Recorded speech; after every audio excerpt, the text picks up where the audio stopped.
आज ही डाउनलोड करें और अपने पसंदीदा शोज का आनंद लें। तेरे पास अगर नाजायज बच्चा है ना, तो मेरी प्रज्ञा के पास कुमकुम है।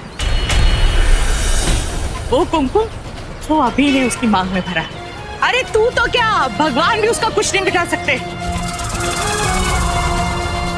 मुझे तो शर्म आती है और दया आती है उस माँ पे जिसने तुझे जन्म दिया, और उस बच्चे पे जिसको तू जन्म देने वाली। अरे ये सब करके क्या हासिल कर लेगी तू, है? पैसे, ऐशो-आराम, इससे सारी जिंदगी नहीं चलती। तू कभी भी सुखी नहीं रह पाएगी। और तू मेरी बेटी के पीछे क्यों पड़ी है? तू एक काम क्यों नहीं करती? तुझे पैसे चाहिए ना, तू किसी अमीर आदमी को पकड़ ले, अपने नाजायज बच्चे का बाप उसको बना लेना। तो अच्छा है कि प्रज्ञा तुझे पुलिस के हवाले नहीं कर रही है। क्यों नहीं कर रही है मुझे नहीं पता, लेकिन एक दिन हो सकता है पुलिस तुझे पकड़ ले, फिर तू कैसे बचेगी? तू बची नहीं पाएगी, तू अकेली रह जाएगी। और हाँ, प्रज्ञा के बारे में मत सोच, उसके साथ उसका सुहाग अभी और उसका परिवार साथ में खड़ा है। एक बड़ा मान के मेरी बात मान ले। ये जो तेरे बच्चे का बाप है ना, नीचे पड़ा है, उससे शादी कर ले, अपना घर बसा ले, इन सब चक्करों में मत पड़।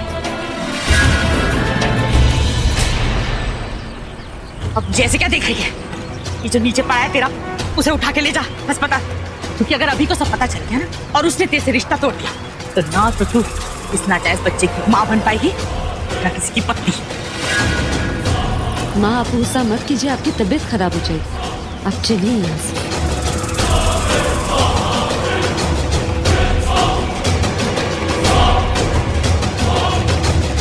चलिए माँ, आप जल्दी घर चलते हैं। हाँ? नहीं, हम घर नहीं जाएंगे, घर वाले यहाँ आएंगे। और तू अभी को भी यहाँ बुला, उसे भी तो पता चलना चाहिए कि वो कबकती तनु तुझे मारना चाहती थी और वो कमीना निखिल भी उसके साथ मिला हुआ। माँ, हम ऐसा नहीं कर सकते। क्यों नहीं कर सकते वैसा? क्योंकि हमारे पास कोई सबूत नहीं है। हम अगर उनसे सच कह भी देंगे तो तनु झूठ बोल देगी कि उसने ऐसा कुछ किया ही नहीं। वो उनके सामने नाटक करेगी और उनके सामने प्रूफ कर देगी कि हम झूठ बोल रहे हैं और वो सच बोल रही है। वो बहुत अच्छे तरीके से जानती है कि उसका वो बच्चा ही इनकी कमजोरी है। उसी बच्चे का इस्तेमाल करके वो हमेशा उन्हें इमोशनल कर देती है और वो हमेशा उस तनु पर विश्वास करते हैं। वो जानती है कि सिर्फ सबूत ना होने की वजह से मैं चुप बैठी, इसलिए तो उसने सबूत का लालच देके मुझे यहाँ बुलाया। तुझे पता था फिर भी तू यहाँ आई? मुझे पता चल गया माँ, मेरी इनसे बात हुई और इन्होंने बताया कि तनु ने झूठ बोला कि कोई डॉक्टर की बहुत जरूरी अपॉइंटमेंट थी जो कैंसिल हो गई। तभी मुझे तनु पर शक हो गया कि वो जरूर मेरे खिलाफ कुछ प्लान कर रही। तुझे पता है ना वो कैसी औरत है, वो कुछ भी कर सकती थी तुझे, फिर भी तो यहाँ आ गई। आप जानती थी कि तनु आपको मारना चाहती है, आप फिर भी यहाँ क्यों आई? नहीं पूरा, मैं कुछ नहीं सुनना है मुझे। बहुत बड़ी हो गई है ना तू, सब फैसले खुद ले लेगी। अरे अपनी जान खतरे में डाल के तू यहाँ अकेली आ गई। तुझे पता है ना कि बुलबुल के जाने के बाद एक तू ही तो है बस मेरी। अगर तुझे कुछ हो जाता तो मैं कैसे जीती? मैं ठीक हूँ ना माँ, और मैंने वही किया ना जो आपने आज किया। अगर एक माँ अपनी जान खतरे में डालकर अपनी बेटी की जान बचा सकती है, मैं अपने पति के लिए इतना भी नहीं कर सकती। और आपने ही सिखाया ना कि पति और पत्नी को हमेशा एक दूसरे का साथ देना चाहिए, एक दूसरे को मुसीबत से बचाना चाहिए। मैंने बस वही किया। मुझे पता था कि तनु मेरे खिलाफ कुछ प्लान कर रही है। मैं सिर्फ जानना चाहती थी कि वो प्लान क्या है। मुझे लगा उसके जरिए मुझे उसके खिलाफ सबूत मिल जाएगा तो मैं उसकी असलियत इनके सामने ला सकूंगी, लेकिन सबूत नहीं मिला तो क्या हुआ? माँ, मुझे मेरी माँ वापस मिल गई। और अगर मुझे पता होता ना कि मेरी जिंदगी खतरे में डाल के मुझे आपकी जिंदगी वापस मिल जाएगी तो मैं बहुत पहले ये सब कर चुकी हूँ। तू कब तक सबके लिए जीती रहेगी बेटा? कब तक सबके सब कुछ करती रही? भगवान जी, कब तक आप इसकी परीक्षा लेते रहोगे? कितने सपने लेके ससुराल आई थी, कभी अपनी खुशियां पाएगी? बस बहुत हो गया, अब इतनी परीक्षा मत लो मेरी बच्ची की।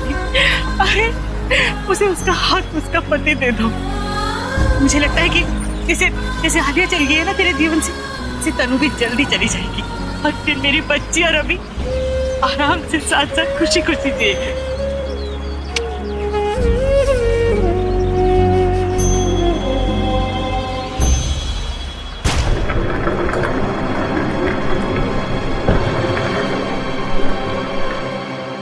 क्या हुआ? सुनिए, इनको बहुत चोट लगी, एक्सीडेंट हुआ है, इनको एडमिट करना। मैम ये तो एक्सीडेंट केस है, आपको पहले एफआईआर लिखवानी पड़ेगी। मैं सारी फॉर्मेलिटीज पूरी कर दूंगी, पहले एडमिट तो कीजिए। मैम मैंने कहा ना, आपको पहले एफआईआर लिखवानी ही पड़ेगी। What happened? क्या हुआ इनको? डॉक्टर देखिए ना, इनका कितना खून बह रहा है, एक्सीडेंट हो गया और मैंने कह रही हूँ कि इन्हें एडमिट करना, तो कि एडमिट करने के लिए तैयार ही नहीं कह रहे कि पहले एफआईआर करवाओ। मैं सारी फॉर्मेलिटीज पूरी कर दूंगी, आप पहले एडमिट तो कीजिए। आप कैसे किसी पेशेंट को ऐसे छोड़ सकते हैं? प्लीज कुछ कीजिए डॉक्टर, प्लीज। देखिए घबराने की कोई बात नहीं है, हम बाकी की सारी फॉर्मेलिटीज बाद में कर लेंगे, लेकिन आपको इससे पहले एक फॉर्म भरना होगा। ठीक है, आप एक फॉर्म भर दीजिए ताकि मैं जल्द से जल्द इनका इलाज कर सकूं। चेकअप रूम तैयार रखो, मैं आता हूँ। पेशेंट का नाम निखिल। आप पेशेंट की क्या लगती हैं? वाइफ।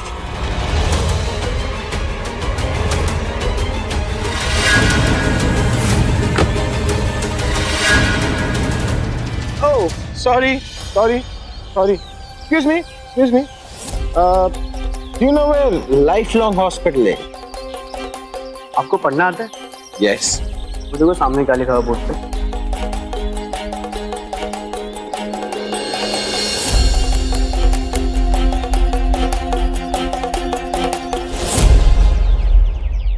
हाँ माँ, ऐसा ही होगा। और आज जो हुआ है ना, वो बहुत अच्छा हुआ है माँ।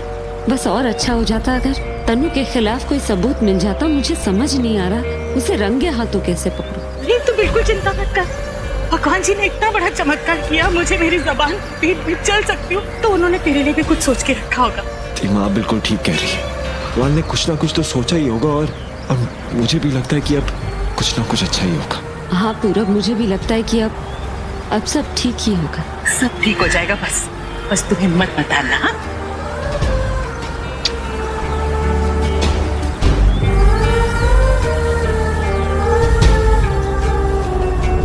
डोंट वरी मैम, अब आपके हस्बैंड का ट्रीटमेंट शुरू हो जाएगा। तब तक आप एक काम करिए, वहाँ डेस्क पर जाकर एफआईआर दर्ज करवा दीजिए और हाँ, उसकी एक कॉपी यहाँ रिसेप्शन पर भी जमा कर दीजिए। तब तक मैं इनका एडमिशन पेपर तैयार करती हूँ। एक्सक्यूज मी मैम, आपने एज नहीं बताई। 29। Ma'am address.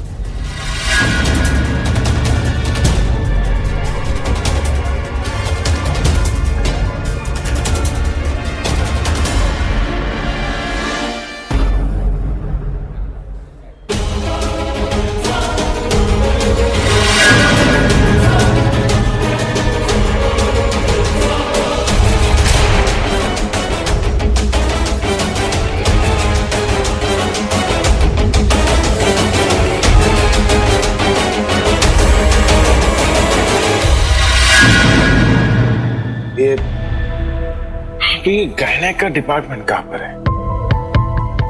रिसेप्शन पे पूछ लेता हूँ। एक्सक्यूज मी, जया राठौड़ का कैबिन कौन सा है? She is a gynaec.